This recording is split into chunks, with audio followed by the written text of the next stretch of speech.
धन्यवाद यीशु, धन्यवाद यीशु, धन्यवाद यीशु। इस समय के लिए राजा हम आपको धन्यवाद देते हैं, आपसे विनती और प्रार्थना करते हैं, आपके सम्मुख आते हैं राजा। प्रभु जी, इस शाम की मन्ना के लिए, प्रभु आपके जीवित वचन के लिए हम प्रार्थना और विनती करते हैं। ओ पिता परमेश्वर, जितने ओ पिता परमेश्वर आपके हजूरी में, ओ पिता परमेश्वर, मैं प्रार्थना और विनती करता हूँ, इनकी जो आशा है, इनकी जो मनसा है, पिता परमेश्वर आप अपने दास में होकर, ओ पिता परमेश्वर प्रभु अपने सामर्थ्य और जीवत वचन के जरिए बोलिए और बातचीत के हर एक जन को, सुनने वाले को परमेश्वर आपके ब्लड में डुबा देते, आपके दास को आपके हाथों में। राजा आपने प्रार्थना सुनना, वचन को तैयार किया, मसीह के नाम में दुआ मांगते, आमीन।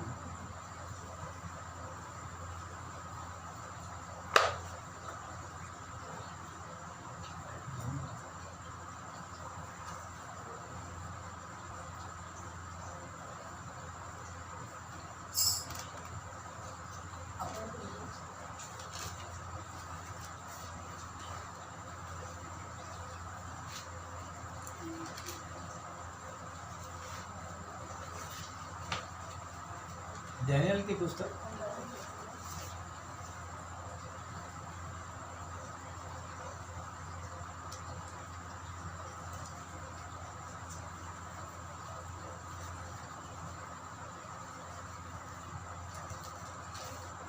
उसका पहला अध्याय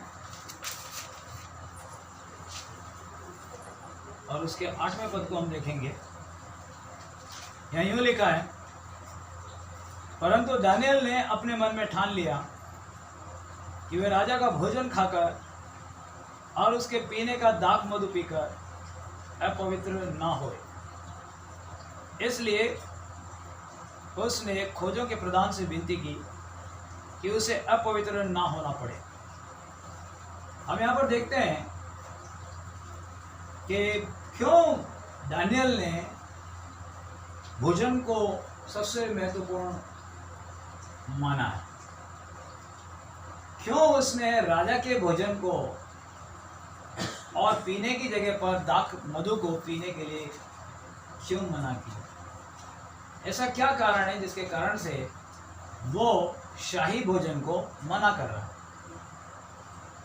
क्योंकि यहाँ हम देखते हैं कि जो हमारा शरीर क्या होना चाहिए, क्योंकि परमेश्वर ने क्या बोला है कि मैं हाथ के बनाए हुए भवनों में नहीं रहता हूँ, परंतु मैं तुम्हारे अंदर, यानी ये जो देह है ये क्या है, पवित्र मंदिर है, उसके अंदर में रहता हूँ।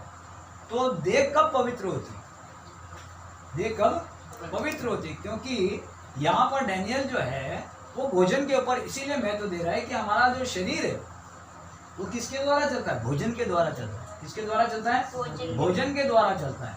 लेकिन अगर हम भोजन को हम उस रीति से खाते हैं जिस तरह से राजा लोग है जो है वो शाही भोजन को खाया करते थे, शाही भोजन को खाया करते थे, तो वो शाही भोजन क्या है कि जैसे ज़्यादा स्वादिष्ट जो भोजन होता है, तो वो स्वादिष्ट भोजन जो होता है वो हमारे मन को क्या करता है, परिवर्तन करता है। जैसा हमारा शरीर होगा तो जैसा हम भोजन खाते हैं उसी प्रकार के विचार हमारे मनों में पैदा होते हैं। तो वो अपने मन को नियंत्रण करने के लिए, मन को शुद्ध बनाए रखने के लिए भोजन के ऊपर ज्यादा महत्व देता है, भोजन पर ज्यादा महत्व देता है।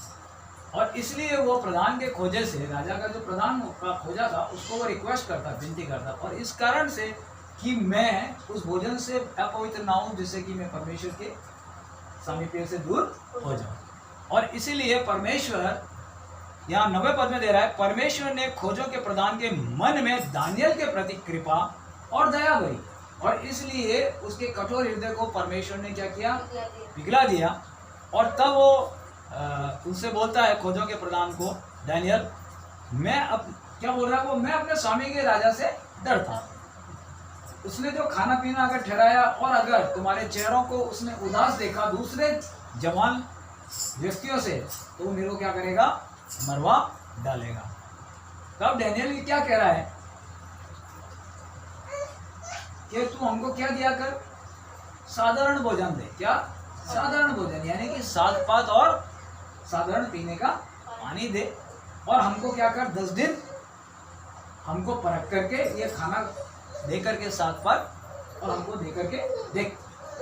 अगर हमारे चेहरे इन दूसरे जवानों से जो राजा के शाही भोजन को खा रहे हैं, दाख मधु को पी रहे हैं, अगर उनके चेहरे से हमारा चेहरा अगर कमजोर पड़ा या कैसा दिखाई दिया, उदास दिखाई दिया या उतरावा चेहरा दिखाई दिया, तो जैसा तेरे को उचित लगे वैसा करना। और 10 दिन के पश्चात उसने राजा का भोजन उनको नहीं दिया। किसको? शद्रक, मेशक, अबेदनगो को और दानियेल को। और क्या दिया? साग पात और साधारण पीने को पानी दिया। और 10 दिन के बाद जब उसने उनकी तुलना करी तो यहाँ पर साफ लिखा हुआ है 16वें पद में, तब मुखिया उनका भोजन और उनके पीने के लिए ठहराया हुआ दाख मधु दोनों छुड़ाकर उनको साग पात देने लगा। क्यों देने लगा? नहीं, क्यों देने लगा? फिर 10 दिन के बाद हमारे मुंह को 10 दिन के बाद उनके मुंह राजा के भोजन खाने वाले सब जवानों से अधिक अच्छे और चिकने दिखाई। क्यों?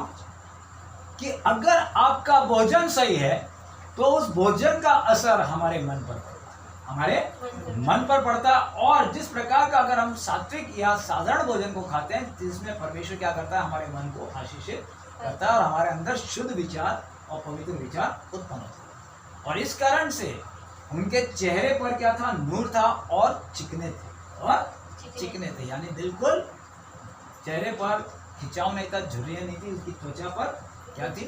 और चिकनापन था। दूसरे तो इसलिए डैनियल क्या कह रहा है कि मैं अपने परमेश्वर के कारण से उस राजा की आज्ञा के अनुसार मैं उस भोजन को नहीं खाऊंगा, परंतु अपने जीवित परमेश्वर के सामीप्य में मैं बना रहूंगा और पवित्र रहने के लिए मैं साधारण भोजन को ही खाऊंगा। और इस तरीके से वो जो चारों जो प्रभु के डर में चलने वाले थे, उन्होंने साग पात खाकर और साधारण पानी पी करके अपने जीवन को, अपने शरीर के मंदिर को पवित्र बनाए रखा। और इसलिए परमेश्वर ने उनको प्रवीण बुद्धि दी, खूबसूरती दी और हर प्रकार की बुद्धिमत्ता में उनको संपूर्ण बनाया।